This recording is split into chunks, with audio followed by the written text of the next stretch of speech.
news, and it's been far too long. All-time Kings icon, former coach, former player personnel director, and GM and broadcaster, and GM of the Monarchs. And I'm sure I'm leaving out a few things. Assistant coach, the one and only Jerry Reynolds.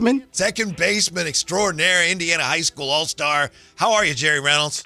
Hey, I'm great, guys. I am great. Great to be with you. And listening to the story of Manu Ginobili and knocking down a bat on Halloween. Of course, I had front row seats to that event.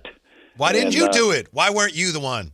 Well, I don't like bats, and if the bat was going to get me, he's going to have to come under the table. So there's that, and I've got to admit something here to Jay, because I have a lot of respect for Jay, and you know how like alcoholics got to go through a 12-step program. Yeah. Well, I've got to kind of give my step here to, I'm the guy, being a Kings broadcasting shill that I was. I came up with the nickname Hawsome. Oh. So I'm not real proud of that now, Jay. And then even Shock and Hawes. Yes, I remember Shock and Hawes. Yeah. Shock and Hawes, and I mean, so that wasn't my finer moment, fellas. It was not my finer moment.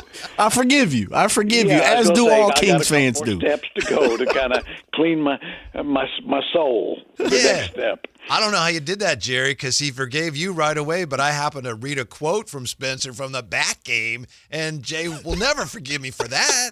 Well, I was going to say, I'm kind of with Jay there a little bit. You probably could have let that one rest, but like I say, that's why I felt like it's necessary for me to cleanse myself. All right, fair enough. Hey, here's some good news. Neat Clifford upgraded to questionable for tomorrow night, so even if he doesn't play tomorrow, he'll be back soon enough, and won't he be like a breath of fresh air once he's playing again, Jer?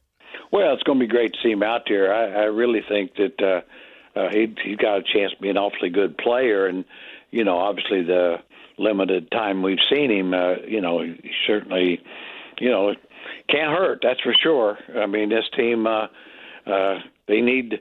It's a shame when a 6'5" guy is adding size, isn't it? It really is. It really is. Yeah. Were you surprised the Kings started, and I'm not making fun, this is what they did. They essentially started 4 guards along with Domas against the Bulls. Did that surprise you? A little bit. It, although it probably was their, maybe best team, and that's I've always said, try to get your best players out on the floor. And I think they did that. The bad news was that I think the average age was about 33 years old, and so that's not encouraging. Is Spencer Hawes still? Do you know if he's still working out or anything, Jerry? He can bring some size back. I'll try to find out. He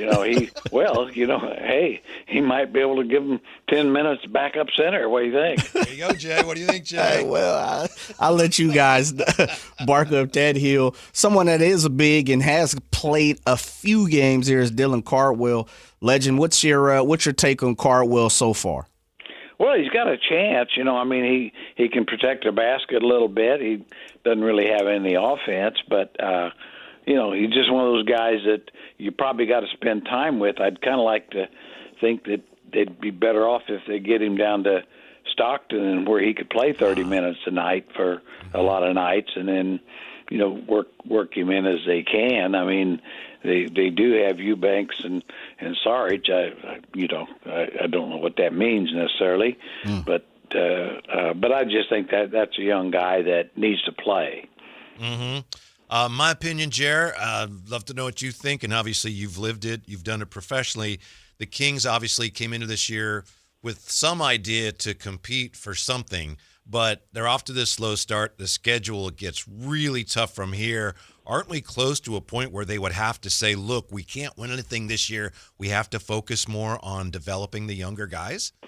Well, I would think so. I mean, it's going to get to that point probably. And I mean, you do just think it's like you got to find a way to play Clifford and Reynolds and certainly Keon Ellis and the younger guys at some point. If in fact you can't win with 30 35-year-old guys and so forth. I mean, there's nowhere you go forward. It's not like, boy, next year they'll be a lot better. Mm-hmm. And aging doesn't generally work that way. No. I mean, I'm getting better with age, but Right. but that's a rarity. You're the exception. To the I'm rule, the exception. right? I'm the one of one. I'm like Wembanyama. There's just only one of us. Joined by the legendary Jerry Reynolds. Jerry, one of the conversations we had pretty good yesterday was about Keon Ellis and where he fits and how this team fits around him. Have you seen anything different that you've seen since Keon's been a part of this organization? Have you seen any uptick, any swing? I know he worked on his jump shot and shooting the three off the dribble. Have you seen anything, or has it just been kind of steady Eddie Keon? Well, I think it has been that's one of his strengths, I mean, he generally just finds ways to help you. I think probably with all the guards and his a bit inconsistent minutes, I still think, he's one of those guys, and I understand the problems Coach Christie has. You can't play everybody, but he's one of those guys that the more he plays, I think the better he gets.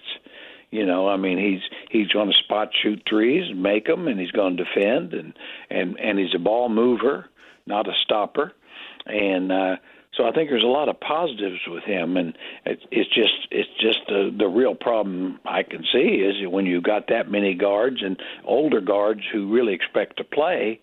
As a coach, boy, you're really hamstrung. Mm-hmm. Jerry Reynolds, I'm starting to think that the addition of Dennis Schroeder, and I know maybe it's not fair. He got hurt. He's been playing hurt. But I'm starting to think that maybe, it's not a disaster, but I think maybe it was a mistake that he and Westbrook are guys that would be great additions to a team that was already really close to competing. But on this team, they're just kind of not getting any traction. What do you think of that idea? Well, they're both really good players. Yeah. And it's one of those things that Russell at this stage, and I mean, I'm a huge Russell Westbrook fan. I guess, and I think he's played well. Mm-hmm. I just kind of hate to see an all-time great kind of winding down like this. Mm-hmm. I guess if that's that makes sense. And then with Schroeder, I mean, I've always thought, Schroeder's a good player. He's probably better as a backup on a good team. And so, it's kind of where Russ is now. He's a backup, and Schroeder's really a backup, and so you got backups. Too many. Yeah, too many backups. Whew. Jerry, it's one of the conversations that, and I know you've heard this quite a bit being out in the city and having your ears to the streets here, and of course the kingdom, the fans, is how long is too long? How long is too long to let this team, kind of just spiral downhill, or maybe play 500 ball or a little under or above it? How long is too long before you hit the trade or the go button or the adjust, the audible button here for the Kings? That's a great question. I don't know that I have an answer. I mean, I think probably, at the 20, 25 game mark, you're going to have to really take a hard look at where you are, and then, basically as a team, front office, and coaches, to try to say, hey, we need to do something different, or this isn't going to work, or it still could work, that sort of thing with a piece or two, but there's not really a lot you can do now anyway. Other than try to figure out how to play better and get some wins and that sort of thing. But probably as you get into the 20-25 game area, that's enough of information probably at that time that you'd have a better idea of where you are and what you really need to do, whether you can do anything or not. That's the tougher part. I know. Just listen to a lot of the different fans and different podcasts and things, and boy, there's a lot of great trades out there. You ain't lying. It's like, boy, just trade this guy, and we'll get that guy, and it's like, well, I imagine Scott Perry's thought of that and would be in favor of it, but so it's. And I think that's the problem they've got. They've got veteran guys that probably could help certain teams. but they may not be in want them right now. There might be something later in the season for other teams that maybe need a specific kind of talent. So, with I don't know. I wish I could be more encouraging about that, but I think it's going to be tough for him to transform the team, particularly to either kind of get in the tanking mode, so to speak, or to become a really competitor in the West. Either way is going to be difficult. So along those lines, Jerry, it seems to me that, as well as Malik is playing and he's shooting the three ball really well, and I've got so many guards, if he continues to play anything like this for the foreseeable and other teams are interested, I've got to see if I can get something of value for him. I like him, but he has value for me, and I don't know, if I'm going to be, if he's going to fit my timeline. Wouldn't a guy like Malik be somebody that if you're running the Kings, you have to at least see if you could get something of value for him if other teams are interested?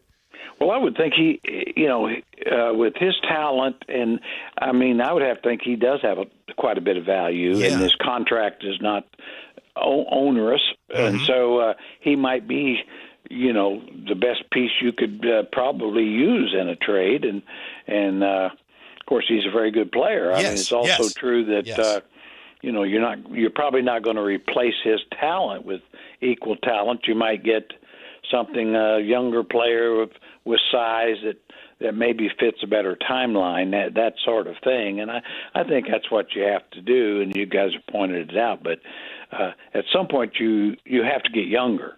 You just do. I mean, this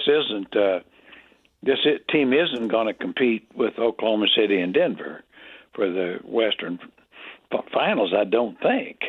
And I'd love to be wrong on that, by the way, but I don't see any. So, or some of the better teams. So they're in a tough situation where when you've got a team now all of a sudden that's among the older teams in the league, it has to be good, or you need to go a different direction. Legend, I've asked you this in other instances, having tough conversations as a front office, as a coach, as assistant coach, when you have to have those tough conversations behind closed doors. And I ask you that in the form of, and I asked you prior about the timing of the situation, but having a tough conversation with someone like a DeMar DeRozan, who a lot of people have pointed the finger as he needs to come off the bench. How do you go about doing that? And I'm of the ilk, he should not come off the bench, but how do you, as someone who's been in that position, have that conversation? I do think that if you have to have that conversation, with a veteran that's been a really an outstanding player, whether it's a DeRozan or Westbrook or you go down to Bobby Jackson you can name a little bit older players that have to adjust. I think it needs to be a team strategy where the coach and maybe assistant coach and the GM all should be on the same page and try to have the discussion with the player and maybe even include the player's agent if you think it would help. But I think it needs to. But to your point, and you're exactly right. There has to be a strategy.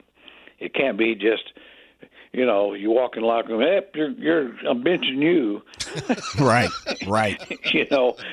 That might work in high school, but I guarantee you it's not going to work in the NBA. Right. Yeah. Would you say Domas is having some difficulty figuring out how he fits into this half-court attack?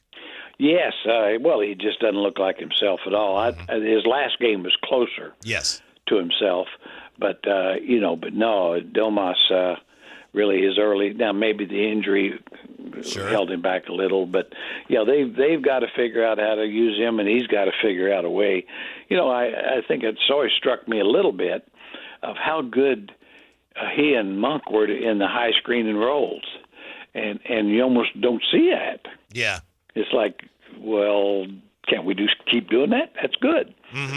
Yeah, and I don't know that. With Schroeder should be good in that situation. We haven't seen much of it, and besides the fact that I still think you don't really have enough ball movement. So the more you hit him high and get cutters and things like that, the better off the offense would be. Yeah. But I know, a lot of the guys they really do like to dribble. I don't know if you guys have noticed that. Well, to that point, and pardon me, Jay, I know it's your turn. Of course. But, the Kings, they run 5-out stuff. They run DHO stuff. And we were in Stockton last year, Jay and I and Kyle, and we were watching the Stockton Kings, and they were running some similar things. But, Jerry, when they were running DHO stuff, they were running hard. Yeah. I mean, they were cutting off the ball hard, whether they got the ball or not. And I don't see this team doing that much. I saw it a little bit in the last game. So, I mean, there's something to be said, right? For when you're in the half court, whatever you're running, you have to actually run it. I know that sounds like Harry High School stuff, but you can go a long ways in the NBA by playing your half court offense and playing it hard. Am I right? Oh, absolutely. I mean, yeah, that's the idea of getting open on the cut is cut hard. Yeah. I mean, the old, if you're going to lollygag, don't be surprised if you're not open, Right, I mean, right. I've noticed that too. And I think that's, again, is kind of one of the problems, and it's really tough for the coaching staff because you got guys that are so used to playing off their own dribble. Yeah. And it's like, not that they're not good at it, but it really, you've got to find a way to get five guys more involved, and you need cutters. I mean, if they're not going to get the ball, and I think that's always a key too. Yes. Is get guys cutting hard even when they're not likely to get it, just to open up the floor and open up somebody else. It's like I was listening to a football player the other day that was talking about, as a wide receiver. He said, that on the plays, they would never, as a wide receiver, they would never be told if they were the first or fourth option. Oh. Said because if they told you that, if you're the fourth option, you'd probably lollygag a little bit. and so the idea was, no, this is a play you don't know if you're the first or fourth, so you're out there busting your hump, and which I mean makes a lot of sense, doesn't it? Yes. Yeah, definitely does.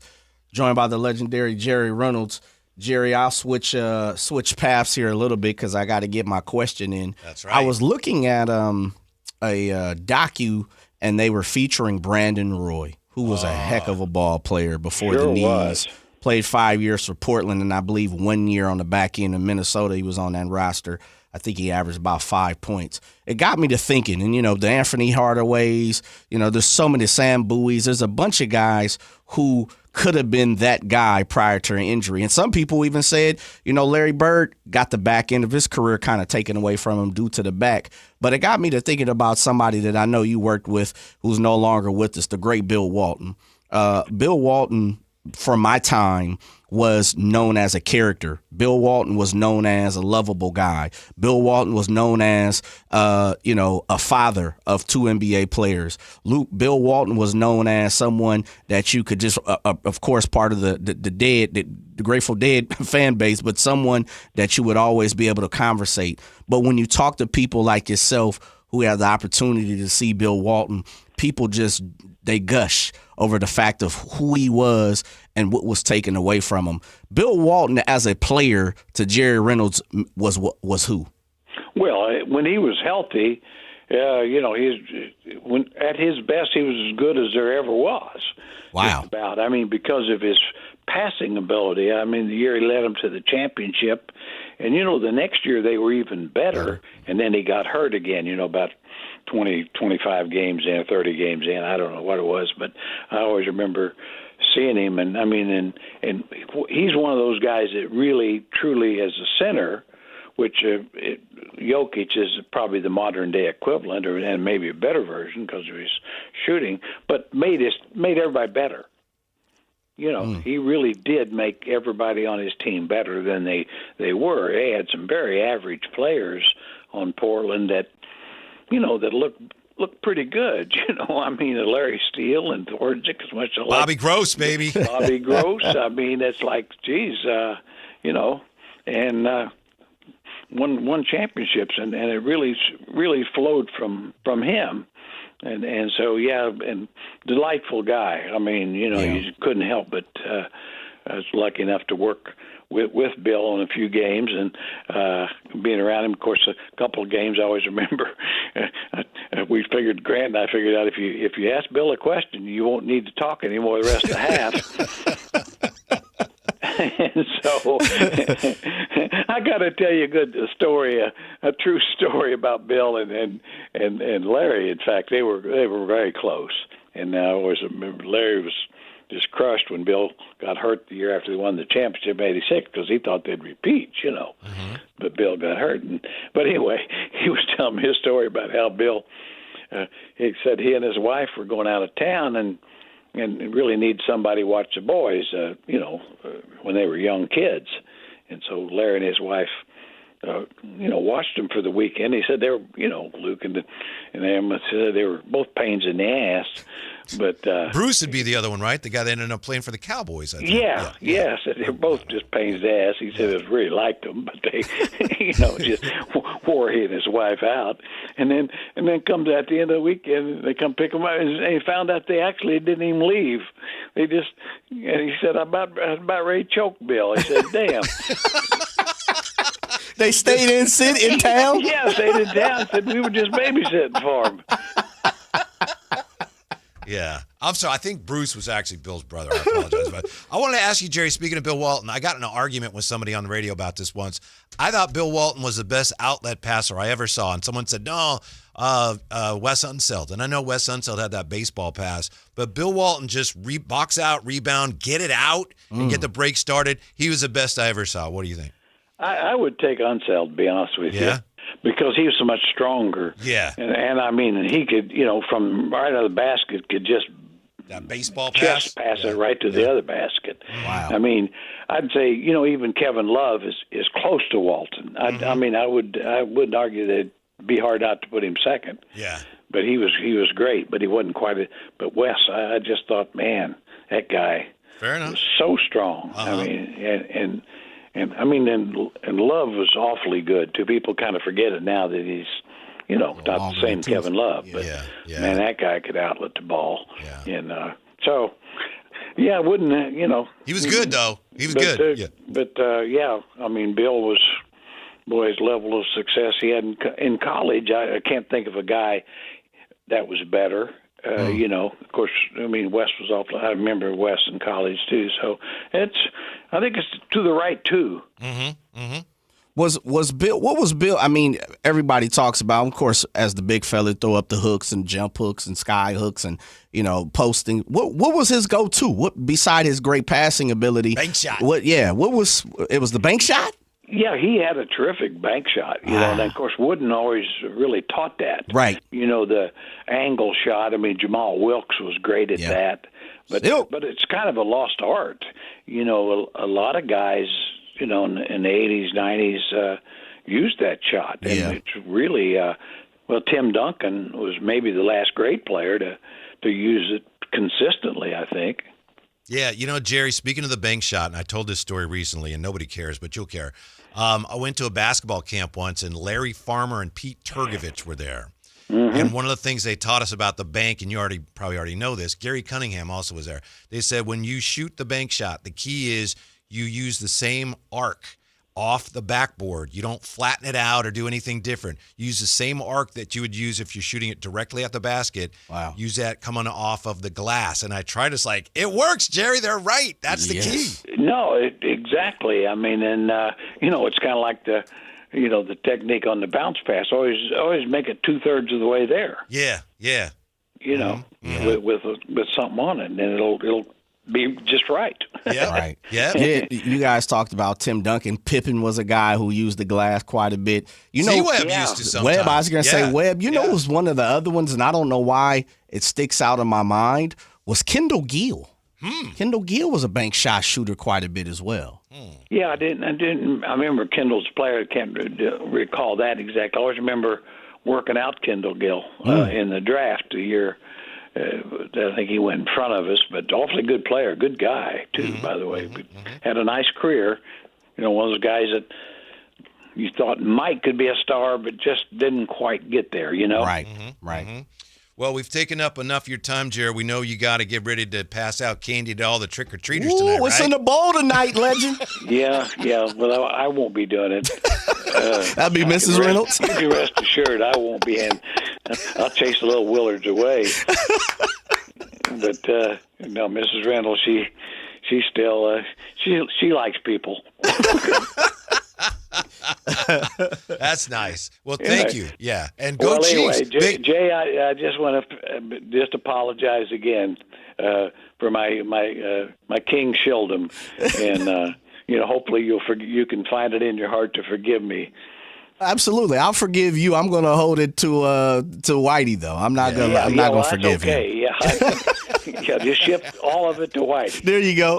Good luck this week against the Buffalo Bills. Yeah, we're going to need it. Need it. Bigger game for them because our boys, Andy and Patrick, we're worried about bigger things than just regular season games, guys. You know that. That's true. All right, Jerry. Thank you, sir. All right. See you guys. Take care. The one and only Jerry Reynolds will not be passing out candy tonight. No, you won't see the legend. Uh-huh. You'll see the legend's I'm going to wife. chase away the